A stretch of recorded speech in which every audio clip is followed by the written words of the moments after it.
क्या हुआ जब अयोध्या धाम जाती हुई बस गिरी सरयू नदी में। उसके बाद भगवान श्री राम का ऐसा चमत्कार हुआ जिसे देखकर आपके भी रोंगटे खड़े हो जाएंगे। दोस्तों, राम लला की प्राण प्रतिष्ठा के पहले और बाद में अयोध्या में कई सारे चमत्कार देखे गए हैं, जिसमें गिद्धों का दिखना, भालुओं का लिखना, बंदरों और जमीन में से मां सरयू नदी का प्रकट होना शामिल है।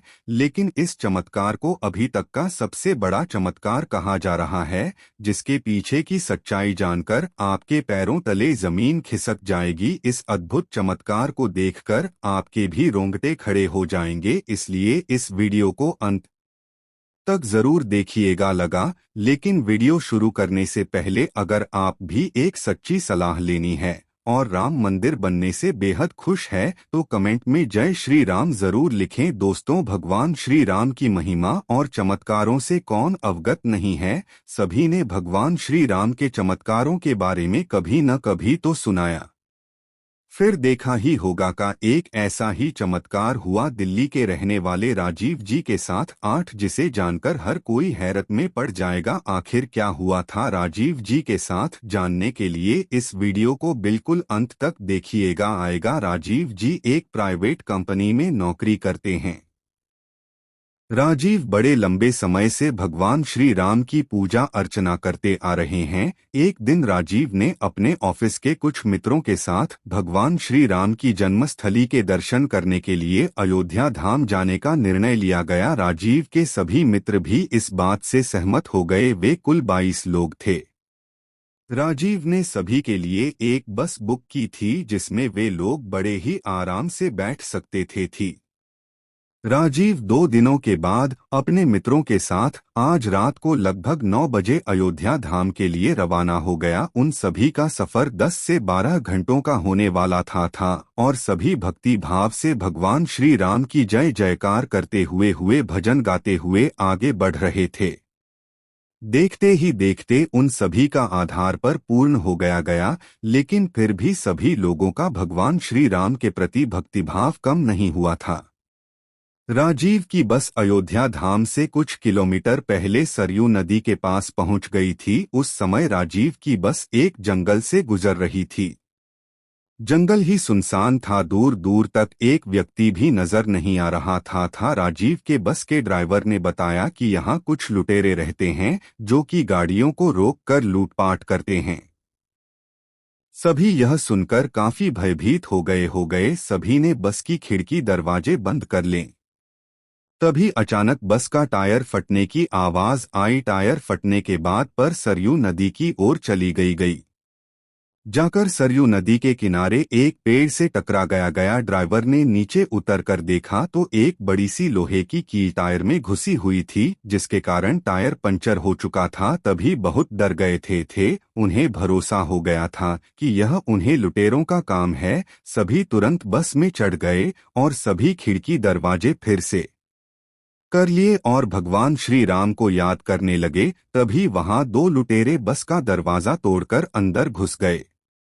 ड्राइवर ने उन्हें रोकने का प्रयास किया गया, लेकिन उन लुटेरों ने ड्राइवर को धक्का मारकर बस के नीचे फेंक दिया गया और सभी के पास देश में कीमती सामान लूटने लगे। बस में सबसे पीछे बैठा था राजीव लगातार भगवान श्री राम को याद करता हुआ मदद की गुहार लगा रहा था। कुछ ही देर में लुटेरे सभी से कीमती सामान लूटकर वहां से भागने लगे। तभी वहां एक अनजान व्यक्ति आया और उन लुटेरों को रोककर का सामान लौटाने को कहा। लुटेरों ने उसे भी हथियार दिखाकर उसका उपहास उड़ाते हुए मार्ग से हटने को कहा, पर वह व्यक्ति निडर होकर वहीं खड़ा रहा था। उस व्यक्ति ने उनमें से एक लुटेरे को माथे पर स्पर्श किया गया। फिर जो हुआ वह देखकर वहां मौजूद सभी लोगों के रोंगटे खड़े हो गए। वह लुटेरा व्यक्ति स्पर्श मात्र से ही जमीन पर गिर गया। उसके हाथ पैर कट गया है। यह देखकर दूसरे लुटेरे कर वहां से भाग गए और सामान को वहीं पर छोड़ दिया गया। फिर ड्राइवर ने उस अनजान व्यक्ति से कहा कि तो सरयू नदी की ओर चली गई है और टायर भी फट चुका है। इस पर अनजान व्यक्ति ने उत्तर दिया गया कि आप यहीं पर इंतजार करें। मैं किसी को सहायता के लिए लेकर आता रहूंगा। किसी को भी समझ नहीं आ रहा था कि सुनसान जंगल के बीच के व्यक्ति किसी को कैसे मदद के लिए बुला सकता है। फिर भी सभी बस के अंदर बैठ गए और उस व्यक्ति का इंतजार करने लगे और किसी को भी पता नहीं चला कि कैसे सभी की आंख लग गई। लगभग 30 मिनट के बाद राजीव की आंखें खुली हुई तो वह बस के नीचे उतरकर उस व्यक्ति को ढूंढने लगा, परंतु से वहां कोई भी नजर नहीं आया। तभी उसकी नजर पास पर पड़ी जो बिल्कुल रोड पर खड़ी हुई थी और उसका पंचर भी ठीक हो चुका था। यह देख राजीव आश्चर्य में पड़ गया। राजीव ने भागकर ड्राइवर को नीचे बुलाकर पूछा था कि बस रूट पर कैसे आ गई और या पंचर कैसे ठीक हो गया, लेकिन ड्राइवर को भी कोई भी जानकारी नहीं दी थी। धीरे धीरे सभी बस के नीचे उतरकर आए किसी को भी समझ नहीं आ रहा था कि ऐसी भयानक अंधेरी सुनसान जंगल में वह व्यक्ति आया कहां से और कौन था, साथ ही बस का पंक्चर कैसे ठीक हो गया। लेकिन राजीव समझ चुका था कि वह व्यक्ति कोई साधारण व्यक्ति नहीं था, वह स्वयं भगवान श्री राम थे जिनसे राजीव ने मदद की गुहार लगाई थी। दोस्तों, आज हम राम मंदिर को बनते हुए देख रहे हैं, यह हमारा सौभाग्य है। लेकिन इस भव्य राम मंदिर के बनने में भी कई हजार कार सेवकों और राम भक्तों का बलिदान छुपा हुआ है। हजारों साधुओं ने भी मंदिर की रक्षा के लिए अपने प्राणों की आहुति दे दी थी। कहते हैं कि मुगल साम्राज्य के संस्थापक बाबर के सेनापति ने बिहार अभियान के समय अयोध्या में श्री राम के जन्मस्थान पर स्थित प्राचीन और भव्य मंदिर को तोड़कर एक मस्जिद बनवाई थी। 19 जनवरी 1885 को हिंदू महंत रघुबर दास ने पहली बार इस मामले को बाद के न्यायाधीश पंप भारी किशन के सामने रखा था। इस मामले में कहा गया था कि मस्जिद की जगह पर मंदिर बनवाना चाहिए क्योंकि वह स्थान प्रभु श्री राम का जन्मस्थान है। वर्ष 1947 में भारत सरकार ने मुसलमानों को विवादित स्थल से दूर रहने के आदेश दिए और मस्जिद के मुख्य द्वार पर ताला लगा दिया गया, जबकि हिंदू श्रद्धालुओं को एक अलग जगह से प्रवेश दिया जाता रहा। लेकिन सन 1979 में एक ऐसा चमत्कार हुआ जिसे देखकर मुसलमानों की भी आंखें खुल गई। रामलला का बहुत बड़ा चमत्कार था कि मस्जिद के अंदर से अचानक ही रामलला की मूर्ति प्रकट हो गई। कुछ कट्टरपंथियों का कहना था कि कुछ हिंदू दलों ने रात्रि के समय में चुपके से यहाँ पर मूर्तियां रखी हैं। 1999 में भगवान राम की मूर्तियां मस्जिद में पाई गई। मुसलमानों ने इस पर विरोध व्यक्त किया गया और दोनों पक्षों ने अदालत में मुकदमा दायर कर दिया गया।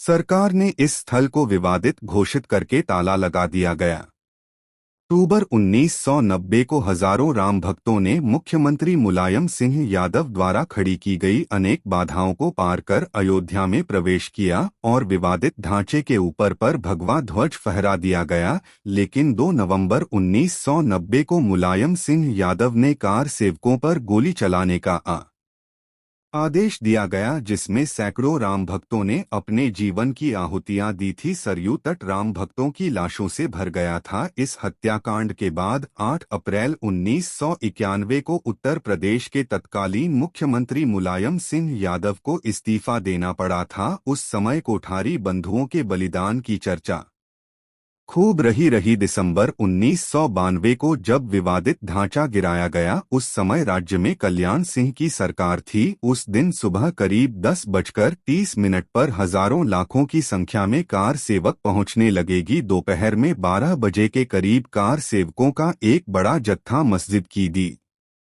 पहाड़ पर चढ़ने लगता है। लाखों की भीड़ को संभालना सभी के लिए मुश्किल हो गया। दोपहर के 3:40 पर पहला गुंबद भीड़ ने तोड़ दिया गया और फिर 5 बजने में जब 5 मिनट का वक्त बाकी था तब तक पूरे का पूरा विवादित ढांचा जमींदोज हो चुका था। भीड़ ने उसी जगह पूजा अर्चना की और रामशिला की स्थापना कर दी थी।